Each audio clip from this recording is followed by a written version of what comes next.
Welcome back, you guys. We are here today with my special guest that I have here today, which is Wisco. Welcome, Wisco, to the channel, and welcome to Jive Turkey Nation as we are here discussing a lot of good topics that are coming along through the week, as we've noticed, and a lot of things have happened in the NFL. And we're going to start off with Derek Carr. Currently, right now, Derek Carr is looking for a new home. And maybe Tampa Bay might be a spot, but I want to hear what Wisco has to say about Derek Carr. So go and lead us into this. So Derek Carr, I don't know, like to me when you saw the potential, because what was it, 2 years ago he had his like really good season where they were close to getting into the playoffs. If not, I'd have to look it up. But he has a lot of ups and downs, and he's not the consistent type that most people want to see. But for a starting quarterback to be let go, essentially not being part of the team for the last two games of the season, um, kind of like a slap in the face for everything that he has put out there for him. But if we look over career, um, 64% completion, 35,000 yards, averaging 7.1, 217 touchdowns and 98 interceptions. Like, it's not terrible stats, Right. for a career. And then this season, he had 60% completion, 3,500 yards before he was pulled, 7.0 average. So it's nothing new. Like, it's not anything different. 24 touchdowns to 14 interceptions. Um, so it's nothing new. So they kind of knew what they had in them. You add now, I think where maybe people got excited and expectation management really didn't happen is you got a premier pass catcher like Devontae Adams in the offseason. And I want to say most of their games were one-score games that they ended up losing. Um, let's But that see. falls on the defense if you think about it. If you don't want to lose it by a score, I mean, your defense got to give you a break at least. Well, let's look at the Christmas Eve game, 13-10. You're not going to win very many games if you're only scoring 10 points. I mean, you're Like, right. let's look at, so then there was the Los Angeles Rams 17-16. Once again, 16 points isn't usually where you want to be for a game. Indianapolis Colts 25-20, Jacksonville 27-20, New Orleans 24-0. Like, no matter how good of a defense you have, you also have to put up more points. Now, granted, their defense was middle of the pack, if not nearing the end of the pack, but one-score games. Let's see. So Kansas City 30-29.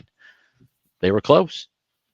24-22 against Tennessee, 29-23 overtime in Arizona, and 24-19. So almost every one of their losses was a one-score game. Now, do you think it has to do with the fact that he's on his third head coach Yeah, in 2 seasons? That's three right. different coordinators. That's three different Yes. playbooks. You know, Yes. eh, everyone talks about how in depth and how complicated Josh McDaniel's playbook is. Um, and Devontae Adams showed up early too. On top of that, He did. so would you say that Derek Carr does put in the work and is committed to the game? Um, I would say he's definitely committed to the game. Like, you can't argue somebody that goes out there that, they're just not gonna like slough off or, not do what they're supposed to do in practice, mini camps and everything like that. Like, nobody wants to go into a season losing. Nobody wants to end the season losing. Like, that's not what your goal is. Your goal is obviously to get to a championship and, a little bit of luck and win it. But if you look at some of his misses, I want a couple of games where some of the passes, Devontae Adams was wide open, and instead of it getting to him, it hits right by the feet. So when the opportunity presented itself, there was little less consistency, but overall, I'm doing quick math, like most of his, like the last three games he was in, last four games were roughly 55% completion percentage. Yeah, you As a can't. as a as a quarterback, you can't have that. So it's 1, 2, 3, 4, 5, 6, 7, 8 games with less than 60% completion percentage. Yeah, you're not 8 winning with that. games. You're not. Um, got sacked a lot, so his offensive line wasn't doing their job. I want to say 5 sacks, 1 sack, 2 sacks, 2 sacks, 3 sacks. So yeah, there was one game over his career over this season where he wasn't sacked at all, and they ended up winning that game. So, and that was against the Chargers. Okay. So, but you look at it, you have, I want to say, the running back took the rushing title. Yes, he did. If I'm Jacobs not did. mistaken, He Jacobs did. took the rushing title, and then you had Devontae Adams, who still had almost 1,500 yards and 14 touchdowns. Like he showed up and balled out. Hunter Renfrow being injured probably didn't help that. Darren Waller being injured probably didn't help that. So you look at it, and it's probably a combination of the new coordinator for the third straight year, new coach for the third straight year, whatever it was, and you're not getting the consistency. So every time you're learning a playbook, you're switching. Every time you're learning or getting new players that have talent, you're switching. Defense not holding up its end of the bargain because 40 points or 34 points given up. Like they were not a great defense to begin with, but you still got to put up more points than some of those. But one score game, so they were in them every time. They just one play is all it took, and sometimes it was an interception. So so there's talks right now with Derek Carr. The Jets ownership's already come out and said, hey, they're going to pay. They're willing to pay that 40+ mil that he's owed 3 days after Super Bowl. Mm-hmm. Where do you think the best fit for him would be right now? So the what I would say is you want an organization that has most of the other pieces. Now the Jets have a great defense. Like they have a very good defense.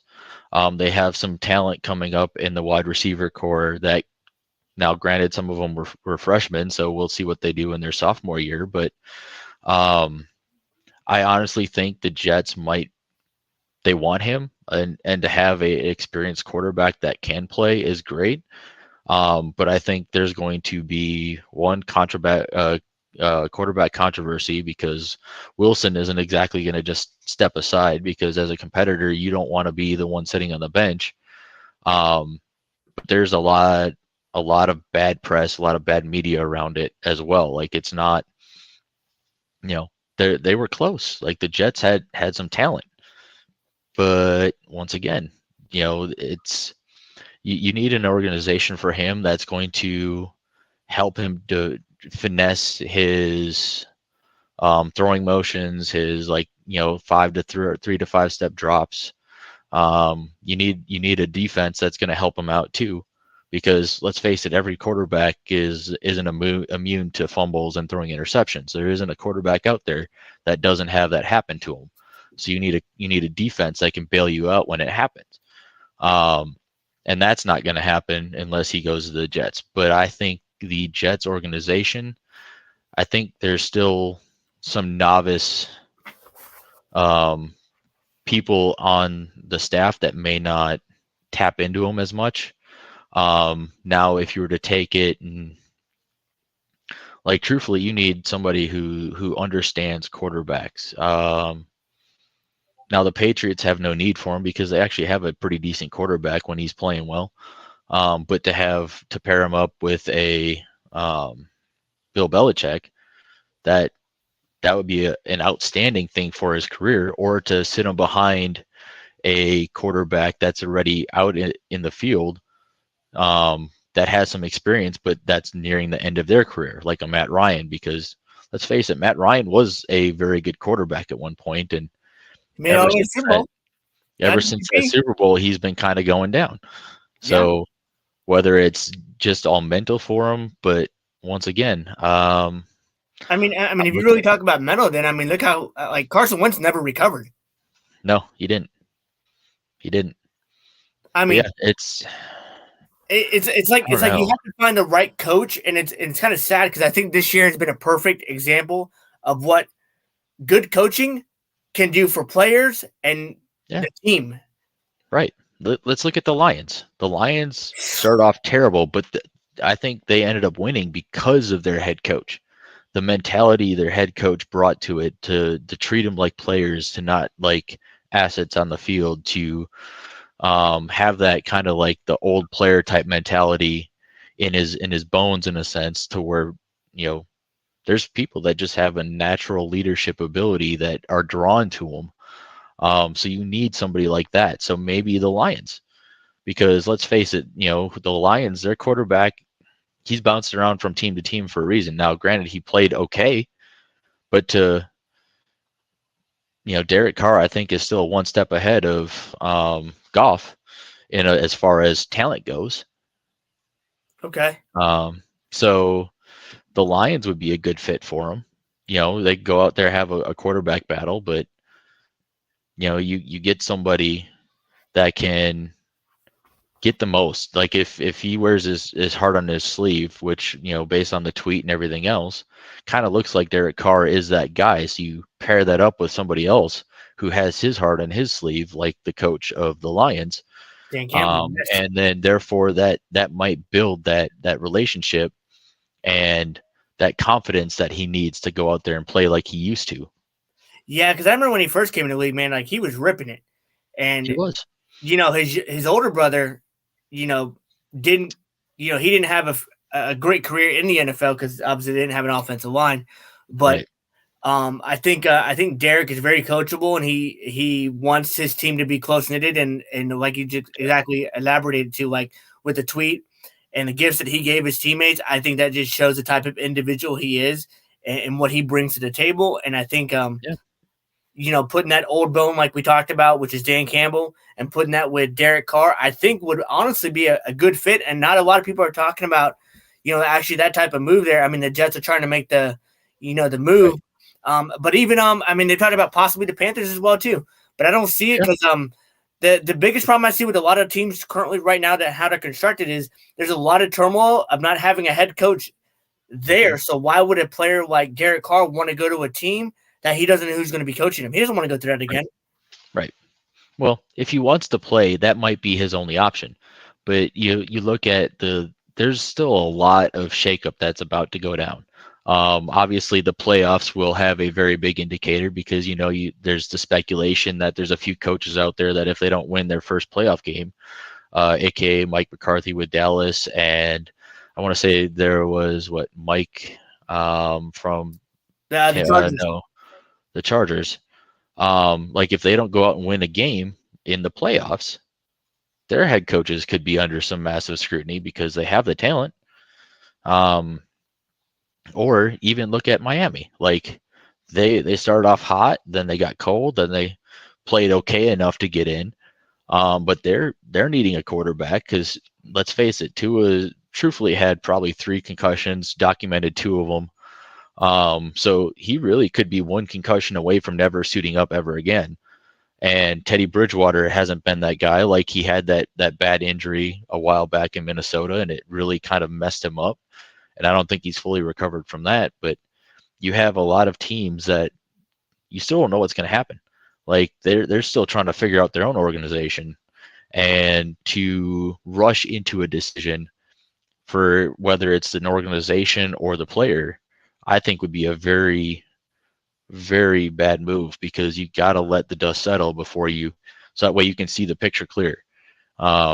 There's just too many organizations with too many moving pieces. You might look at Miami. They have Tyreek Hill and Jalen Waddle. So they could push for him, but if you push too early, one of those guys could be traded. Right. And then you end up in an organization with no Tyreek and no Waddle, and now you're like, all right, well, who the hell am I going to throw the ball to? You're right. So there's too many moving pieces. Like let's look at Arizona. Like their quarterback. He's already said he's been on the record. I want out. He wants to Jacksonville. I know. Or San Diego. Or not San Diego, but and honestly, I hope he goes to Jacksonville. Like I was telling you earlier today, I hope he goes to Jacksonville. Yeah. There's a lot of teams that are hoping, but you got to look at salary. You got to look at what you got in the draft. You got to look at where, because that's a lot of money to put on somebody who hasn't exactly been healthy the last couple years. And I'll But give you that. I mean, that's a good way to put it. I mean, Derek. I mean, I think the Raiders kind of messed up by giving him a no trade clause. Yeah. Because technically, he doesn't have to leave the organization. He could be like, whatever team you give me, I'm going to say no because you're going to give me my $40 million. Right. Yeah. And like, there's just, I want to say Rodgers said something along the lines of it's still too raw. Like, as of right now, the season is still very much like it's nearing its end, but with the end, there's still a lot of feelings like teams like JJ Watt retiring. Like there's a lot of things that are going on in the league that you need to be able to fully understand and kind of anticipate what teams are going to do based on the needs and based on who has interest where. Because one thing that could shake up, like you said, DeAndre Hopkins wants to leave. What happens if he ends up in Green Bay? Does Aaron Rodgers stay? Does he not? Like, like, Oh, like you pair that up with a young wide receiver like Watson, but that's all those things that you just it would be a curveball out of nowhere, and all of a sudden you were planning for A, and you got through B, C, and D, and now we're on Z, and that's the one that played out, the most unlikely situation played out. But what are you going to do about it? So, like for an organization to pay $40 million to pay out the contract for Derek Carr, they got to know that they're getting, about 60 to 64% completion percentage, 14 interceptions roughly a year type deal. Like you got to understand that that's what you're getting in a quarterback. Now he could have a very good year like he did in his rookie year, the second year he was in the league. But what is the norm at this point? Is it more so what he's been doing the last couple of years, or is it what he was before? But who were his wide receivers then? yeah, and if you think about it, like the year that he dragged the team to the playoffs, John Gruden was in the scandal. He got dismissed right away, so that's Yep. a strike against the team, strike against what's going on. Right. The wide receiver had the car accident. Was out of the league pretty much now, and then you're asking Derek Carr to piece the team together, be the leader that you are, and get us to the playoffs, which he did with that interim head coach. And what's always kind of surprised me is that sometimes the interim head coaches don't get enough recognition or respect for what they do when they take over a team like that or any type of team mid-season and kind of finish it off on a good note. Right. And so that's the other part of this is like I mentioned expectation management before, is if you're expecting Derek Carr to come in there and play like a Tom Brady or an Aaron Rodgers when he was in his prime, to where he could overcome the lack of defenses and stuff like that and still carry a team to victory for the most part, that's not what you're getting. Like Derek Carr is smart enough on the field to where he can make pretty decent plays. He can scramble. Like he's smart enough on the field, but you're not getting a Peyton Manning, and Eli Manning. You're not getting those guys as of right now. Like he hasn't, other than that first or second year, he hasn't really shown that since. Like he's shown that he's about 60 to 64% completions, probably 4,000 yards roughly, like without doing the math on it right here on the spot. But, so is that an improvement over what they currently have? If so, then, maybe the 40 million is worth it. But I'm gonna go to like a movie reference. What was it? Moneyball, where it's not about, it's what the money says about the player. You go for, and a player looks at, all right, if you're willing to pay me the 40 million, I must be worth it. So it kind of builds them up a little bit too. But the organization has to come in it with a clean slate, not expecting him to be the complete savior for all of their problems, because that's not going to get them wins either. If you look at quarterback, but you overlook the fact that you maybe are bottom of the league in cornerback play, maybe you look at maybe restructuring the contract or what's left of it, so that way you can go get the cornerbacks or the draft. Like there's a lot of variables that are in play with a move like that I don't think rushing into it would do anybody any good. I think you made a great reference with that, with the money, with about the money and the player and the play that organization is getting. And I think that's what a lot of NFL teams fail to realize, that hey, yes, I'm going to give you what's called the bag, what national media calls it, but if I give you the bag, and I'm going to use the Pat Riley deal, all right, it's like what he told Shaq when he signed Shaq. Hey, Shaq, I can sign you for 5 years and for 125 and give you no players, or I can sign you for 4 and give you 100 and give you a bunch of role players. Right. And I wish more teams would be like that and be more open, because look at Patrick Mahomes. Patrick Mahomes gave his team a team-friendly deal to make sure that he could still put talent around him to win. Right. And so Derek Carr, it's not Derek Carr's fault that they owe him $40 million at the end of the year. Has the team talked to him and said, hey, do you want to reconstruct your contract and possibly put some more better players around you to win?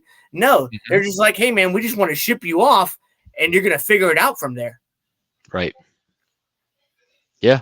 And I'm looking back through his stats now. Like, he came in what looks like 2014. First year losing record, second year another losing record. Let's see, 2016. I think 2016, I want to say, and 2018 were probably like some of his better years. Yes, so 2016, it looks like they only had like 3 or 4 losses. Win. Yeah, so 2016 was 3 losses. And he had 4,000 yards, 3,900 yards passing. Oh, and that's the year. So the year John Gruden got fired was the same year that they brought AB in, and he was a huge attraction during training camp. Yes. Remember that? So he had to deal with that as well too. So like, yep. Derek Carr's getting excited that he got a premier top player, and he didn't even get to use him. No offense, like using him, but like didn't get to use his talent to help the team. Right. So like, I mean, I think leadership wise, I think he's intact leadership wise to handle crises. But I think he wants to get to an organization where he doesn't have to put all that on his shoulders and say, "Hey, I'm going to carry this organization. I need some help." Right. Yeah, and he's not right now. He's not that guy. Mm-mm. Let's see. Now, do I think he has a lot of potential? Absolutely. Every quarterback that gets drafted and played as long has potential. But right now, I've gone through 4 seasons and he's had 1 winning record. So 1 winning season so far. And they squeaked in the playoffs last year. They barely squeaked in the playoffs last year. Mm-hmm. But I mean, he was also just a couple plays away from beating Cincinnati. Yeah. So if you think about it, over the past couple of years of his body of work, I mean, I think he's matured, but I think he has the influence for his team that they believe in him.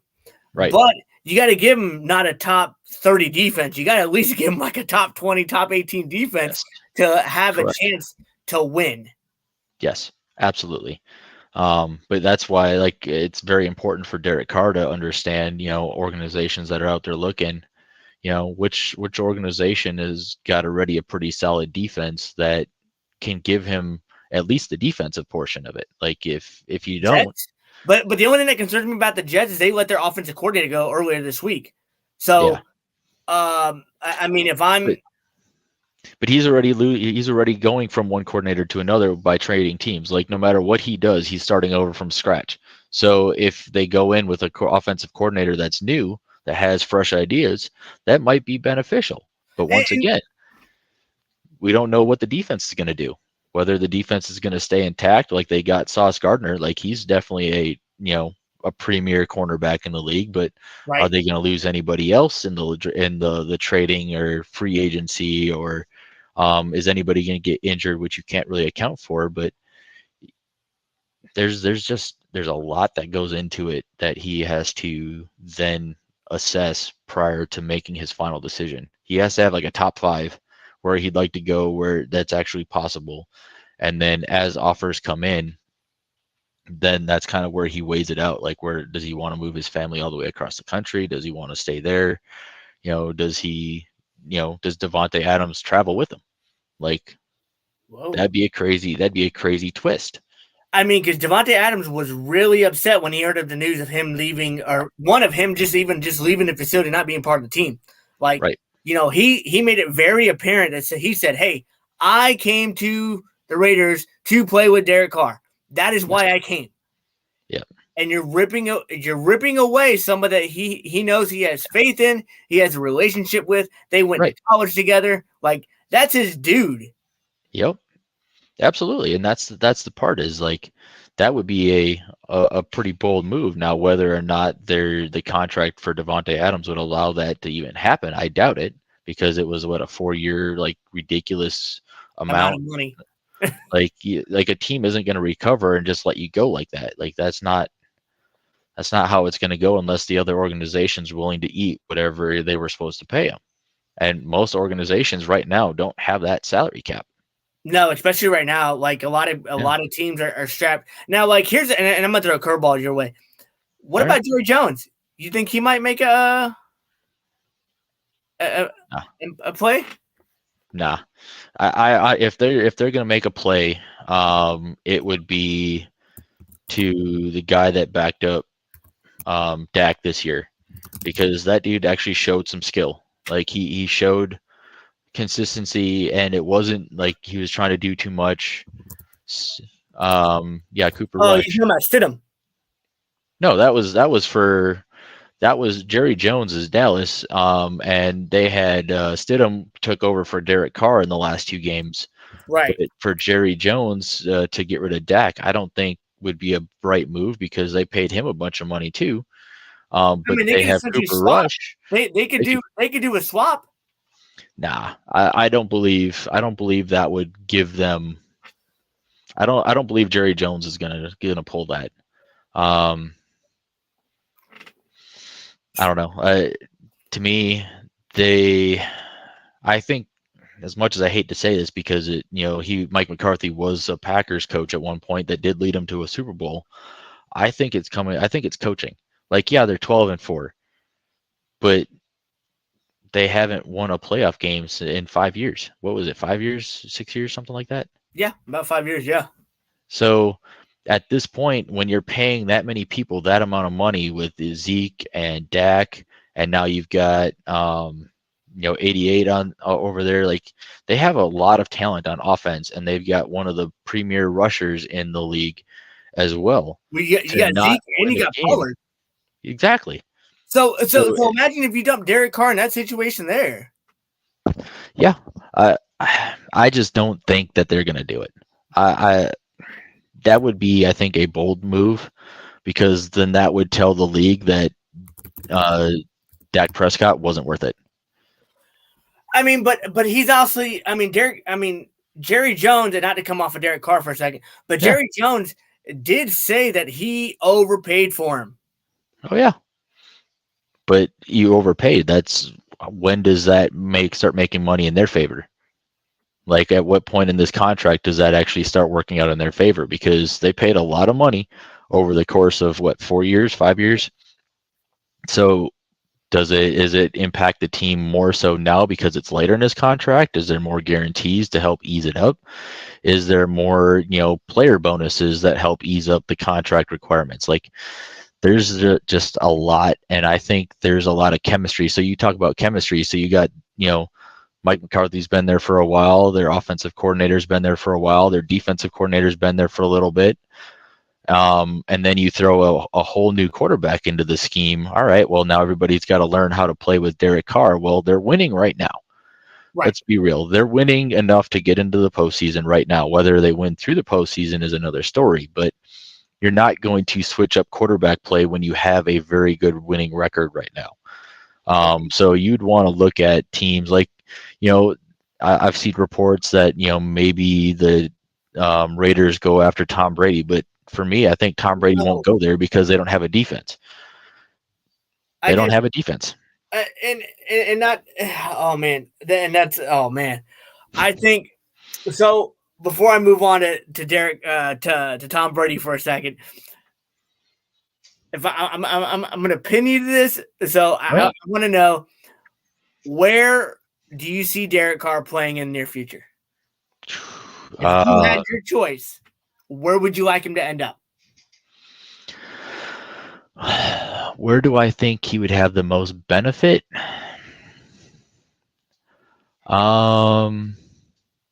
Maybe the Texans. Think about it. The Texans really don't have a very good quarterback right now. So they would instantly be getting an upgrade at quarterback because the quarterback play wasn't very good. They've got some young talent coming out, because of the number of draft picks that they have. So then they are able to draft more people as well. So the Texans, I think, now granted, is he going to want to go to Houston to a losing organization? I think they increase their wins, definitely. I just am not 100% sure if I like any of the other situations. Like Houston played tough the last couple of games. What about Tennessee?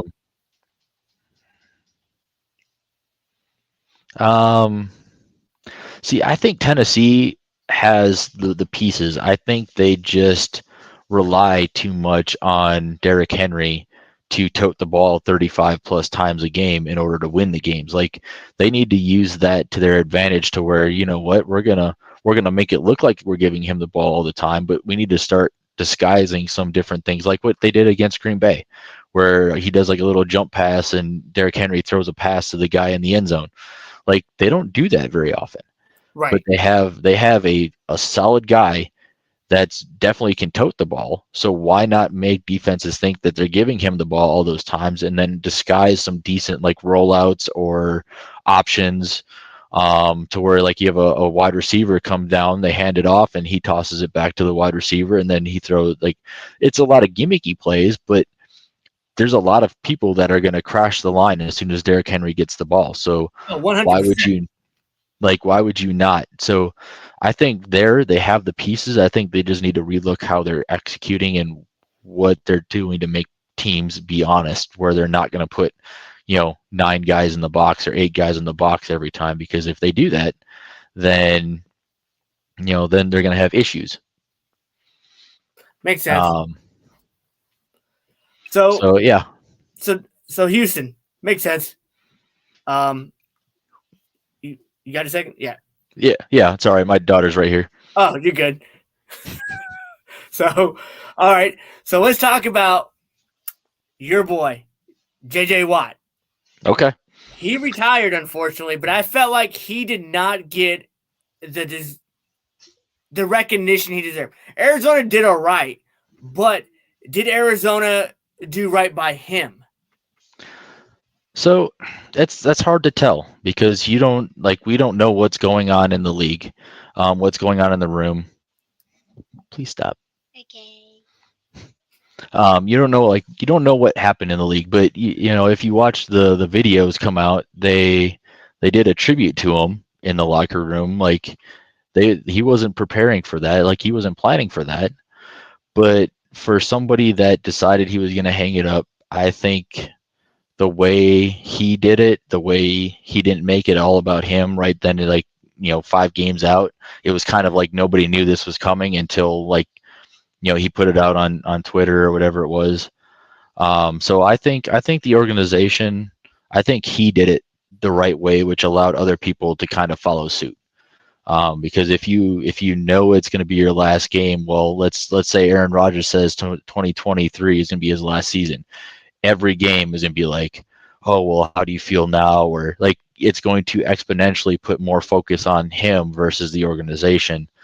So I think it allowed the team to really, not focus on him retiring and just going out there to play for playing, which unless he told them and they all kept it quiet, we don't know. Right.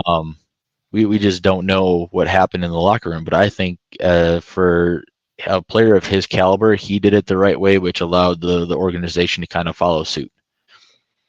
So I know you followed JJ Watt a long time. Could you tell us some of your favorite memories of JJ Watt? So there was a game against Ohio State in one of his seasons that he had 2 or 3 sacks in the game. But it was one of those things where unless you watched him throughout that season, I watched him throughout that season and I saw the potential, I saw the hustle, I saw all these attributes, Plus, he was a small town, like from a small town in Wisconsin. So instantly, I'm from a small town in Wisconsin. So Right. there was that instant belief. All right, hey, this kid's out there and he's playing, putting it all out on the line every time.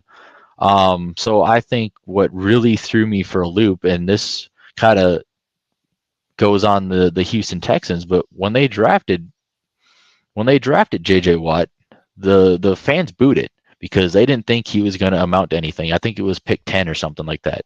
Yep. And then what did he do for them? He blew up. He did. Like he showed everybody, hey, don't count out the little guy from Wisconsin. Like he's a Right. big dude, but from a small town, like he didn't get a whole lot of hype. But he did play very hard, and kind of like what I'll kind of segue just a little bit, but kind of like what the some fans thought when TJ Watt went to the Steelers. Oh, well, we're only picking him because of the last name. Well, what has he done for him? Like, look at it. Like people He's considered one of the top 10 players in the league currently right now. exactly.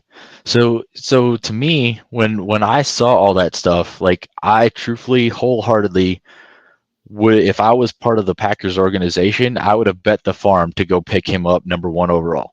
Like I didn't care what we had to give up. I would have wanted him on the team because I saw that. Now, granted, that was what 10 years ago, 12 years ago, whatever it was. I was still very young in my age at that point, but you kind of you believe in that small town work ethic, kind of like Jordy Nelson, another small town kid from Kansas, but you see the way they play. So just like you see here, like Wilson here, Yeah, JJ Watt made the team relevant during his time there. he did. I He 100% did. agree with him. Agreed. He made people account for him. He was that guy that if you did not account for him, he was going to ruin your life on the field. Facts. Like, but that's just his motor. Like he was wired that way, and you see that. Like, I look at it kind of like the constant chip on your shoulder. Like, he small town kid. He had to walk on to Wisconsin. Like, there was a lot of things that he had to do, and a lot of hurdles he had to overcome to become what he did today, and why he is a premier guy, a first ballot Hall of Famer. Like, and Yes. that's the stuff you want to believe in. That's the stuff that makes watching the sport exciting, because you see those guys that come from nothing, that had to rely on their own skills, and were counted out more times than not. Like, you had, and it builds that passion for the sport, because you believe that the good guys, the ones that truly put in the effort, are the ones that see the rewards without going after it. I mean, I definitely agree with you, and I wish the NFL had more good stories like that and more good, you know, basis on the type of individual. Because like as I've watched JJ Watt, in the AFC South, and want to destroy my Jaguars most of the time, and he did a lot of that. But then, He did. but watching him on Hard Knocks in season and seeing like the leader he was and how he coached and Mm-hmm. helped other players learn defensive schemes and how to line up, and just always giving feedback and always giving that mentorship to those young players just shows the type of caliber his character is as an individual, and how much he cares about not just himself but the team, and just to kind of go on what what he said on Hard Knocks, which is what he wanted to make a lasting impact, and that's what he said. Right. I wanted to make a lasting impact on everyone that was in that locker room or just everywhere, just in general. And Right. and I think he did that. I think JJ Watt really did that, and I think it was great the way he did it, and I think it was awesome that they covered HBO decided to cover Arizona and how Mm-hmm. that was JJ Watt's last year in the NFL, and being able to at least kind of get a front row seat as a fan. And I think for just the American people to actually see that. Yes. Well, I'll confess, I didn't watch the Hard Knocks. Like I don't know why. There's always the television aspect. Like, what do they do to like kind of like spice it up to get it? But everything you've kind of said about what they showed and displayed on Hard Knocks is the absolute truth as to what I've seen over his entire career, coming from Wisconsin to Houston to Arizona. Like, it's not a facade that he just puts on just for the show. Like he is that guy. Like he is that guy that's, hey, if you're not living up to your end, like he's not gonna throw you in the trash can and tell you to fix yourself. Like he's probably gonna, you know, give you a good little stiff arm here or there and say, hey, get your head back in the game, but you're not out of it yet. Like let's go. And it's that kind of motor, kind of like, the Lions head coach, where it's that mentality that people are just drawn to it and follow without even realizing they're following. Yeah, and it's kind of cool you bring up Detroit, because they covered Detroit during preseason, Mm-hmm. during Hard Knocks on HBO Max. And that's how I got to see Dan Campbell. And I didn't really know who Dan Campbell was, just beside the interviews he does and stuff like that. I was a previous player. And then seeing that he had a lot of previous players on his staff, like Mark Burnett that played for Jacksonville. I was like, oh, man, he's a quarterback coach. I'm like, dude, that's awesome. And just Dan Campbell, just seeing how passionate he was and seeing how much he cared about each individual player. And then seeing the cut process, too, at the same time. But how much, like, they would sit there and go back and forth between him and his coaches and just trying to see, like, hey, man, we're trying to keep the best people. And it's just crazy to see that. But I'm very happy for Dan Campbell that he actually gave Detroit a winning season final, because I think they deserved it. But then also, too, we all knew if he didn't win this season, we knew he was going to be, ousted out, unfortunately. I don't know. I don't believe he would have been ousted out if, like, in the last game of the season, his players just displayed that drive to win. And honestly, the second half of the season, after going 1-7, like that tells a tale of two halves. Like it's a coin flip. You see heads on one side and tails on the other. Like it's that different of a season from first half to second half. Right. So I don't think that last game would have been the end if the Packers had pulled that off. I don't think that would have been the end of Dan Campbell. I really don't, because that the players are drawn to him. They played hard for him in the second half to even be competitive and a chance for a winning record. They have talent. So I honestly think that they would have given him another, if that was his only year, or if he's got a couple more years on his contract. I don't really know. Right. But they would have definitely, like if it was his last year, they would have probably given him a one more year. Hey, we like what you did. We liked where it was heading. Let's see if you can continue that and maybe take that from a 9-8 to a 12-4, or I should say a 12-5 now, because we got 17 games. Like, right. And now you're competitive for not only just a winning record and a playoff spot, but possibly NFC North champions, which they haven't been. God, I don't know how long. Since I think. Right. It's been a long time, but they're at least in that conversation now. So I don't believe Dan Campbell would have been. I don't think that would have been the last time we saw him had Green Bay pulled out that victory. Okay. So, and I'm gonna go into Green Bay next, since we just talked about Green Bay. You being a diehard Green Bay fan, just like I'm a Jaguar fan. What was your thought on the last couple of games that you guys started to catch that win moving up? You put a couple games together finally. Aaron Rodgers is playing great ball. Defense is playing great. And then you guys kind of lay a dud against Detroit. So the thing with this season, and this is kind of like that mentality, and I'm going to try to not, sound like too much of a Packer. Like try to be objective on this. But this year was not the flashy plays. Like it wasn't like when we had Devontae Adams, where you could get 20 to 30 yard chunks at any given point in time because Devontae would go up and get it. So we had to grind more. But I think that's where our identity kind of stopped.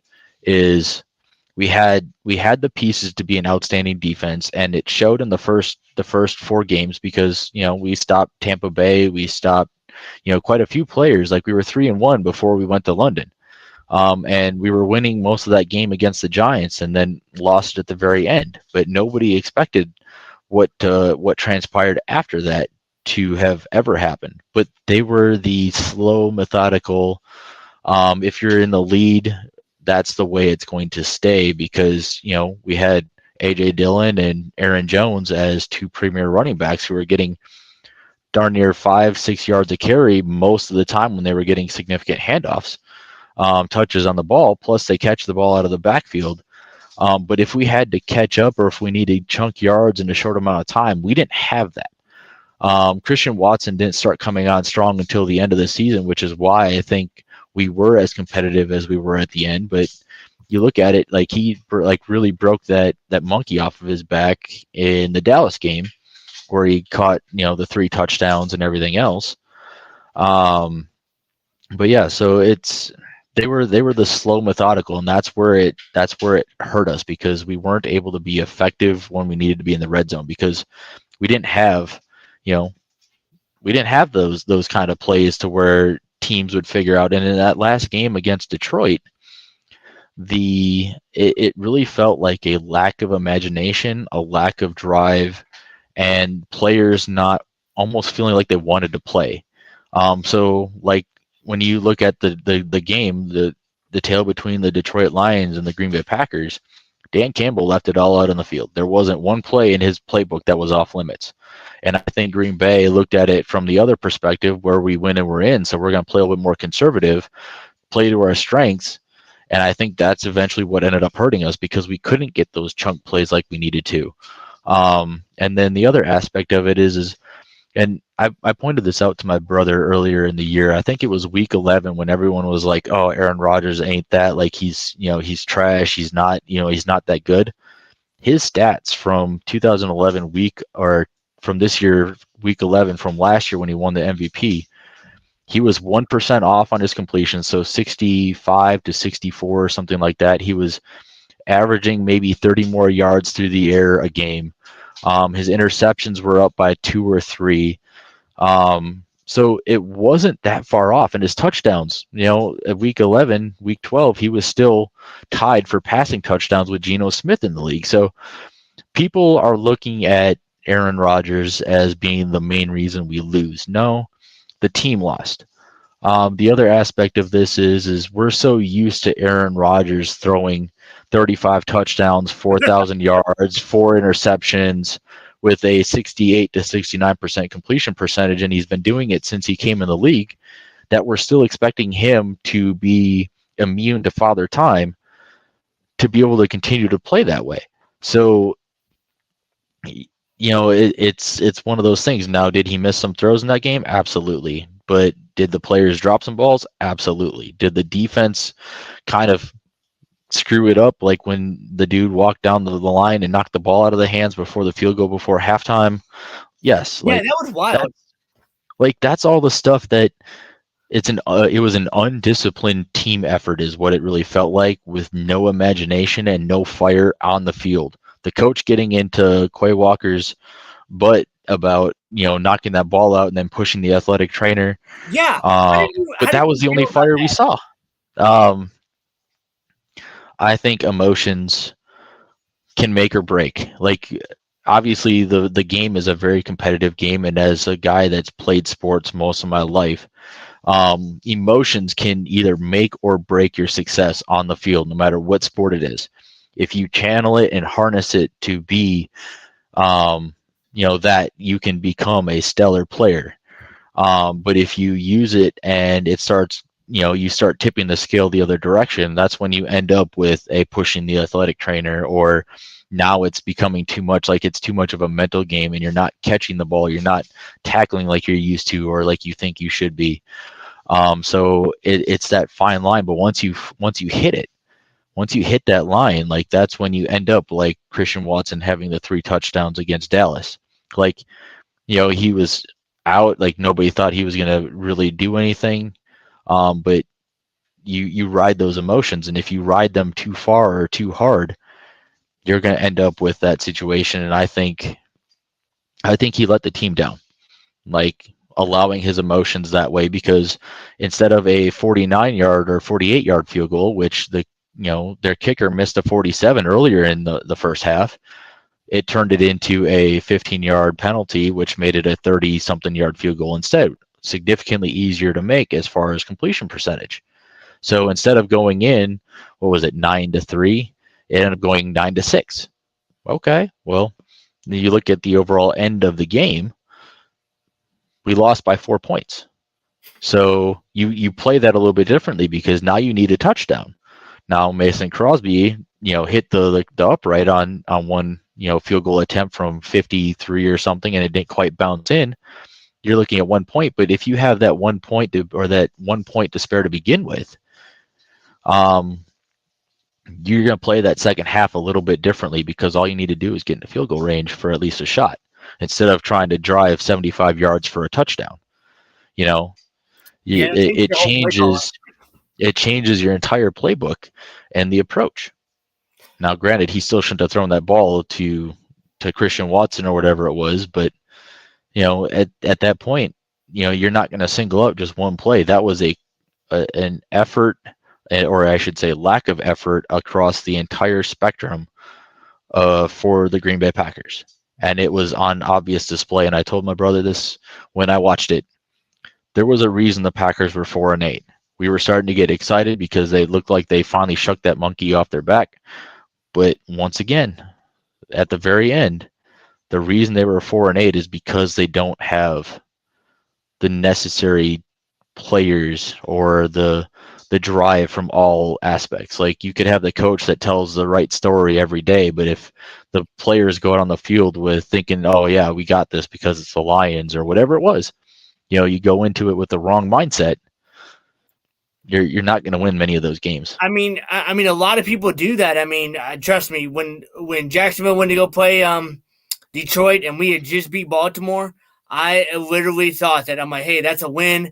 I was counting that we were gonna lose to Dallas, because Dallas was hot then, and that definitely was not the case.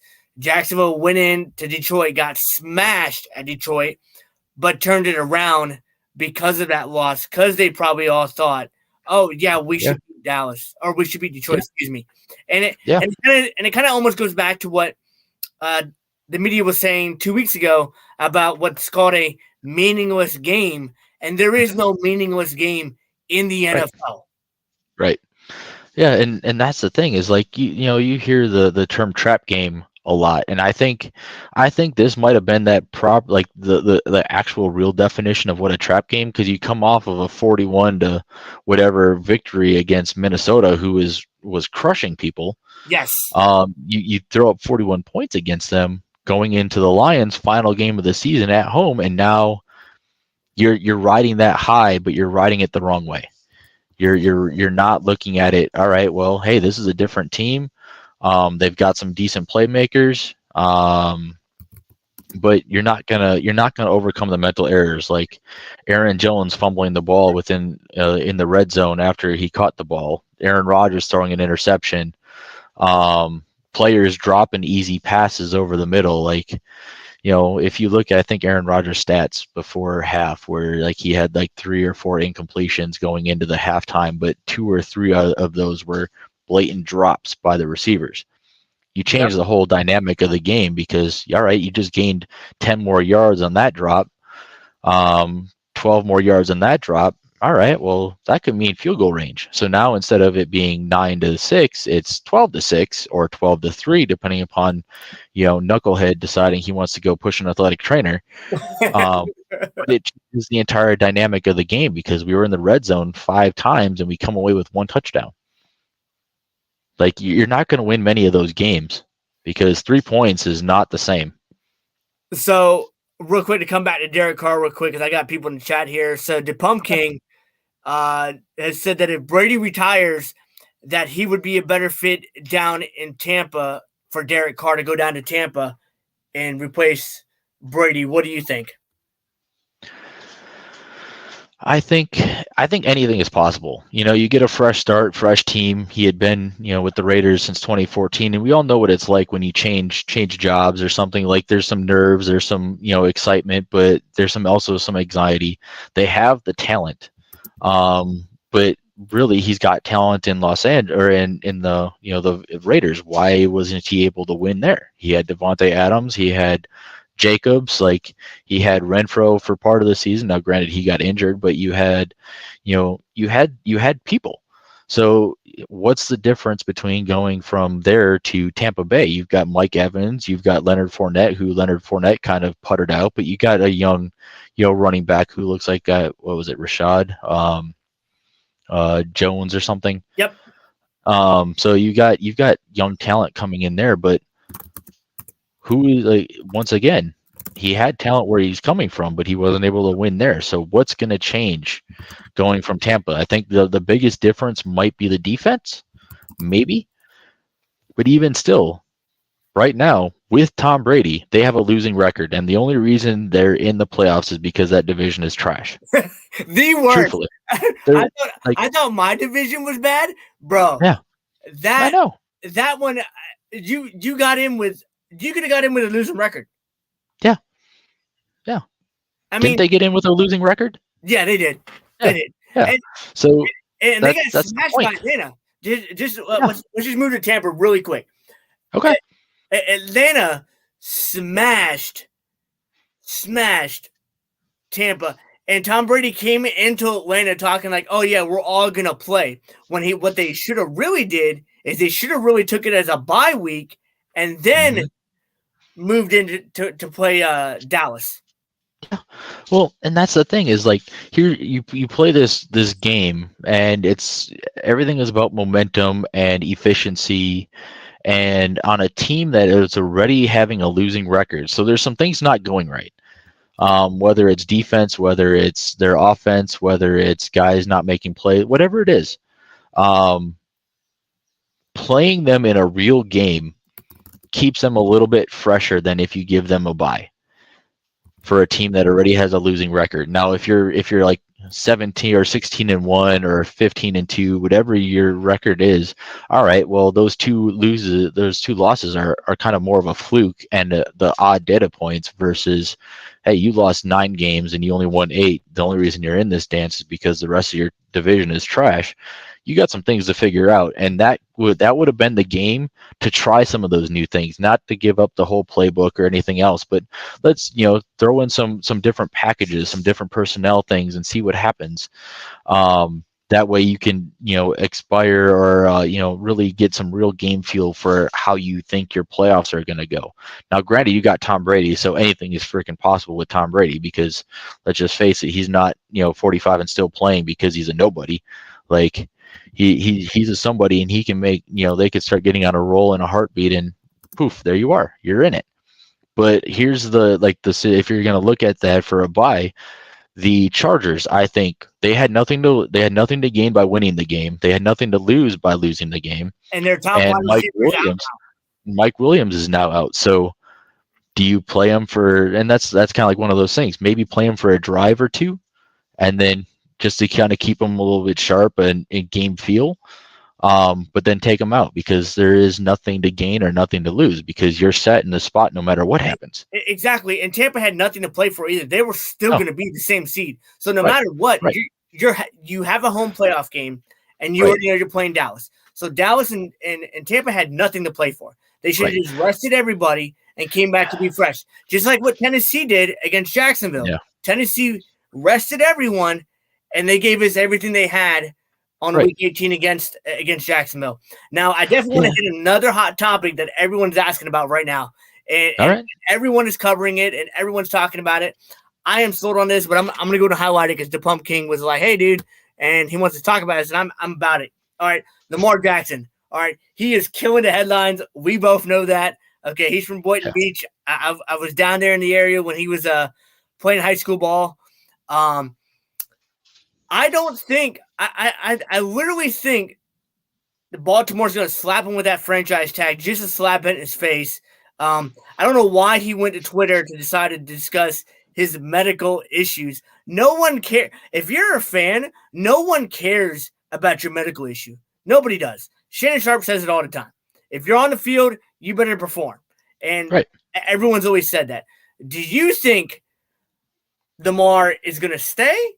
Or do you think they're going to try to do some type of Wadu's trade? Or do you think they franchise tag him, play him for half of the year, and then try to go get some picks for him because they know after the next year they won't own him?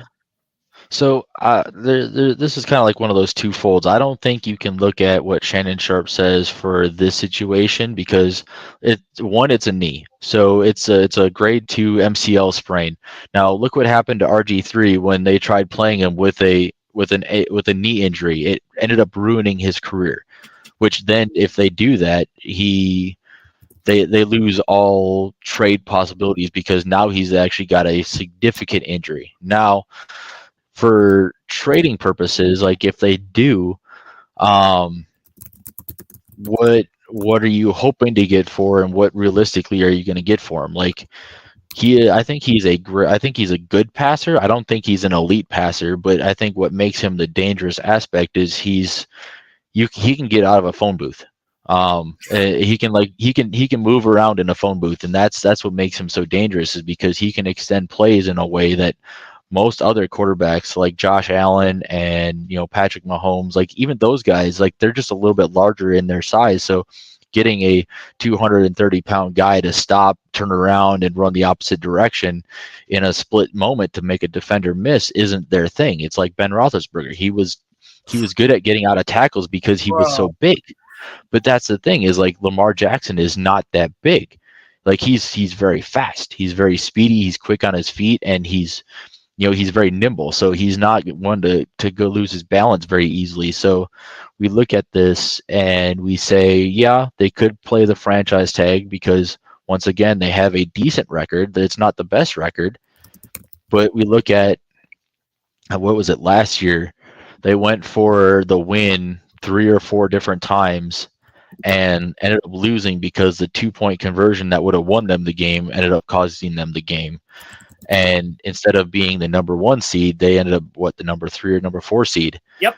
But when your playbook revolves around having that kind of quarterback, Lamar Huntley that's sitting behind him has a lot of those same attributes. So what I would do, and this is just me, is if you feel like you can get something out of him, trade him, because Lamar Huntley showed promise. Like he didn't come out, but last year, like when Lamar Jackson was injured, Lamar Huntley came out and dang near got him 3 or 4 more wins in his absence. Now, granted, once again, we talk about there was a game against Green Bay where they had the chance to go for a 2-point conversion to win the game, kick the extra point to tie the game, and send it into overtime. They chose a 2-point conversion and ended up losing by 1 point.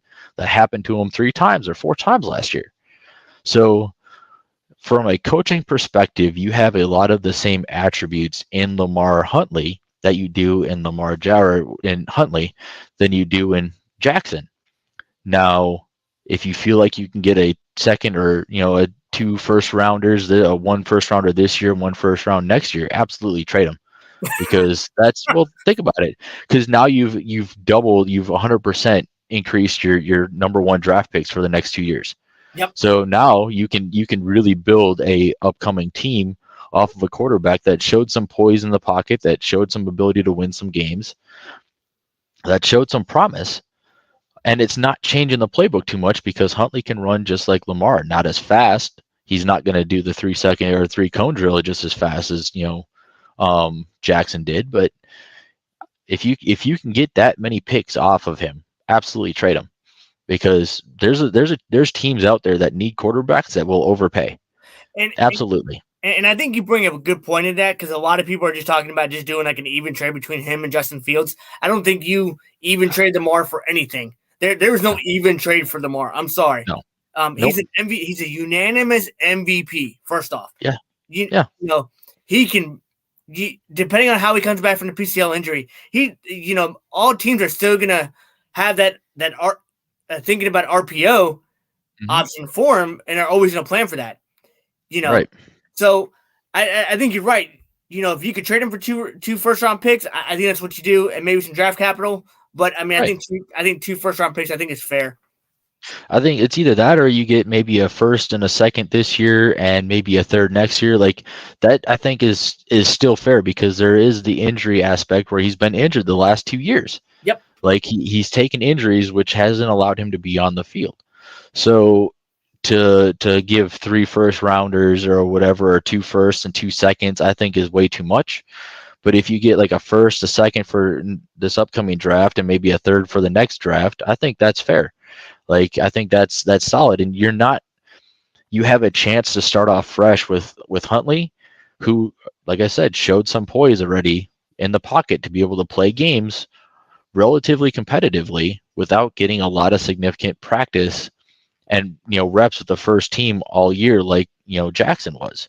So you Right. give him that off season, you give him that preseason, you give him all that stuff, and I think he does just as well as Jackson.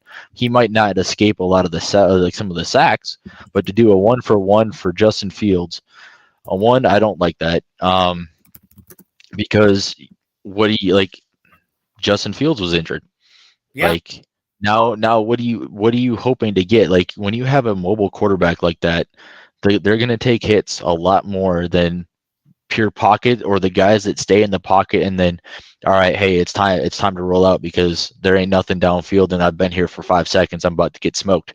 Like Exactly. like you got to have that clock in the back of your head, but so therefore when you take off, you're at more of a risk for taking an injury because some of those guys, the guys that you're not ready for, they outweigh you by like 40 to 50 pounds, especially for like a Justin Fields and a Jackson. They're going to smoke you and you're going to feel it more because you're not built like Allen, like even Chargers quarterback Herbert. Yeah, Justin Like Herbert. you're just not built that way. And when you don't have the muscle mass to take on like a 240 or 250 pound linebacker while you're in the open field and you don't see him coming, you're going to get smoked. And it's going to cause more injuries, or like the freak accidents that happen out on the field, where it doesn't look like much, but you tore an ACL. There you Yeah. go. Or your Achilles. They're running quarterback, so all it takes is one guy to grab the back, and you're trying to run still, and poof, now you've got a torn Achilles. So I I don't like it. I agree. And we're gonna end on this next whatchamacallit Topic. topics. Yeah, next topic is gonna be our last one here.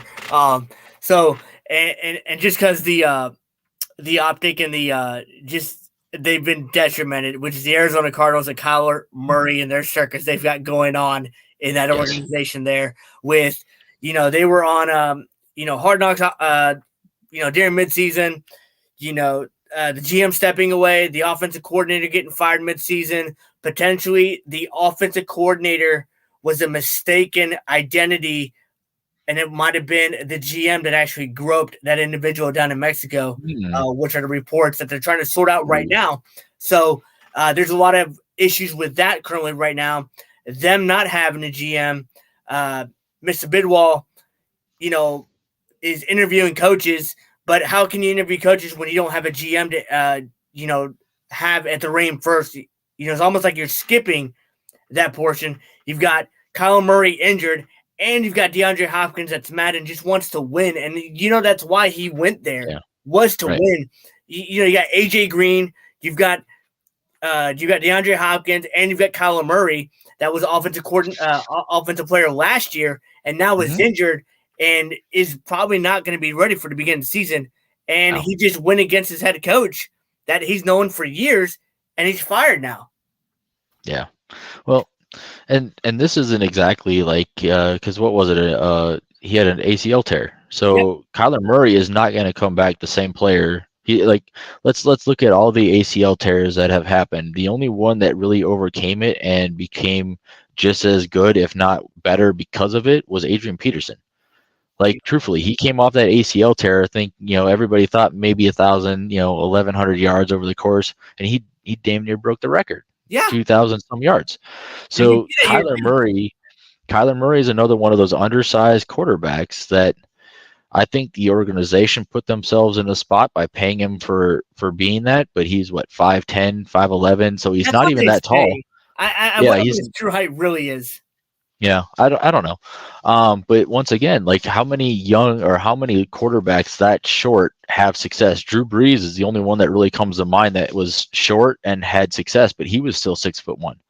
So, like once again, Kyler. Case though, like Drew Brees is a very special case because remember he had a freak injury too that Miami gave up on him and they said no, we don't want him. Right. Because they said that he would never recover, and he ended up recovering and winning a Super Bowl. Yeah, seriously. But yeah, so like there is a lot of turmoil in that organization. And there's a lot of negative media coming out of that organization whether or not, dude groped whoever he did, or if it was mistaken identity, whatever it is, like that'll all come out in the next couple weeks or whatever it is. But from a player perspective, um, they need a quarterback because Kyler Murray isn't going to be ready to go. He's not going to be the same guy that, well, he might. I won't say that, but the chances of him being greater than what he was before the injury is usually not very likely. So, and then you're losing your top wide receiver. Like, we won't even say AJ Green because I don't even think they called his name too much, even when Kyler Murray was like there. So No, he it didn't have was a whole lot of catches, not a lot of targets. So really, the premier guy was lost for the first couple weeks. What was it? Injury or yeah, it some was sort an of injury. suspension? Um, but yeah, so you have DeAndre Hopkins as the only real threat in the wide receivers that they've got because they got rid of Christian Kirk last year, which staying like they got rid of some guys, but now I think Arizona is going to be the next Houston Texans in a way because think about it, they're losing a lot of their offensive talent, and the only talent they got right now is Kyler Murray and John Connor. Well, Kyler Murray is not coming back right away. Right. Like if he does, that'd be awesome. But this late in the season, you're usually not coming back from an ACL tear for the first game of the season. Like you're usually not this late in the season. Nope. So who like the quarterback has potential. Like he showed some potential. Because what was it? Wasn't the backup quarterback the one that kind of gave San Francisco a run for their money? Yes, he did. So like he's shown that he can play against a formidable defense. So now what? You're losing DeAndre Hopkins. If John Connor decides to stay, I don't know what kind of contract situation he's got going on. I don't know if it was a 1 year prove it or not, or if it was a 2 year because he was there last year and he had like the rushing touchdown Right. record or whatever, or league. So and now they're losing J.J. Watt on the defensive side, so that Man, leadership presence. I think that's gonna be huge Yeah, between him and who's it? Their safety Boudier. yeah, yeah, Was injured towards the end of the year. Between them two, man, that's a hard man. yeah. JJ Watt's a hard person to replace, and I can relate it back to when Paul Posnusky retired from Mm-hmm. Jacksonville in that 2017 season when we went to the AFC Championship game, Right. and I saw the drop off the next year Yeah. at middle linebacker position because of Paul Posnusky. And now, if you look at JJ Watt, that's in the front. That's not front four, man. That is the Mm-hmm. most. That's one of that's. I would say, if not one or two, most important positions on the field when you're talking about shifts and formations Yeah. and everything like Right. that. Yeah, because he was key in batting down the balls. He was key at putting pressure on the quarterback, but he had the football smarts as well as the leadership that people wanted to try harder because they were playing with him. Now that he's not there, who's going to step up and take that role? Like that's not an easy footprint to take over. Like those No. are some pretty dang big shoes that you're going to have to fill, literally and figuratively. Yeah. Like he's not going to you're losing too many pieces. Now, do I think they have young talent? Absolutely. Every team does.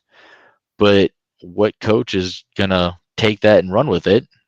And now you've got to figure out what you're doing for quarterback for a couple games because until Kyler Murray can come back. But once again, is he going to be the same Kyler Murray? Is he chance he could be better? Yeah. Chance he could be worse as well. It's flipping that coin. And that's the hard part is truthfully, I think they're going to be top 5 pick next year after the season's out. I think they'll be, 3, 4, 5 wins, but nothing more than that as of right now. I don't foresee it. There's just too much headache going on. Granted, thankfully, a lot of the headache is coming while the season is ended, not during the start of the next season. But you know how the media is; they're going to bring that stuff back up as soon as they start getting ready for the draft or whatever else. All the chaos going on. So can they be better than it? I don't see it right now. Well, I really appreciate that, man. You definitely, I think, hit it on the head. I think with all the drama they have going on, I think it's going to deter like a Sean Payton to go take a meeting with them. or Yeah. even Jim Harbaugh. Those Right. top tier coaches that those type of teams want, I think Yeah. will definitely like, nah, man, unless you're giving me full player control, I Right. don't want nothing to do with this. Even with full player control, what players are you getting? Like once again, DeAndre Hopkins wants to leave. So if there's a coach that can convince him to stay, okay, all right, we've got one of our talent pieces there. But you're Right, still looking for a quarterback that, because 2 games for a sample size for the quarterback is not a large sample size. It's not like Brock Purdy where he's 7 games or 8 games, whatever it is that he's been playing, and he's been rocking it. right, Like so once again, there's no coach that wants to go into a disaster.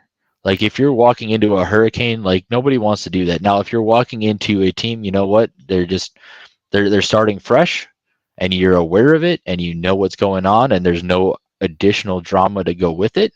Yeah, that sounds like a great challenge. All right, let's figure out who we can go draft. Let's see who we can go bring into the picture. Let's see who we can trade and who we can get, what we can get for them. Because if we're truly doing a rebuild, I could be, put my name in that hat for greatness if I can take a 3-16 or 3-15, 14 team and turn them into a 9-8 or a 10-7. Like you turn that team around that quickly just by doing some offseason moves. Now you got some time to get some drafts. Now you're throwing your name in the hat of, greatest coach of the year, or coach of the year type stuff. But nobody's going to go into a rebuild with the headache that's already there makes sense. willingly, unless Makes they sense. throw them a whole lot of money, I don't a think it's gonna whole happen. lot. I don't think it's gonna happen. Like, hey, they better throw John Gruden type numbers, because that's Well, a whole lot. well, if you think about it, like if you're talking John Gruden numbers, they're talking about Jim Harbaugh possibly getting $20 million per Yeah, year from Denver, so that's gonna smash yeah, those numbers. yeah. And and, But and if you think about it, if they offer that type of money, that's gonna reset the whole coaching market, which is gonna really yeah, start. Now you're starting to eat more salary cap up, which is gonna hurt. yeah, yeah, absolutely. So, Wisco, it has been more than a pleasure, man. We thank you from Drive Turkey Nation of having you come on. We went more than what we planned to, but I think hey Hey, man, everyone enjoyed you. Everyone enjoyed the content. I thank you. We look forward to having you on hopefully in the near future. absolutely. It was fun, JT. Thanks for having me, man. No problem, man. Well, we appreciate it. Thanks, you guys. And we will be make sure to like, subscribe, share. If you guys like the content, make sure to hit that subscribe button and share it with friends and family, you guys. And we appreciate it. Wisco, we thank you for everything, and we'll be talking, everyone. Later, guys. And we should be.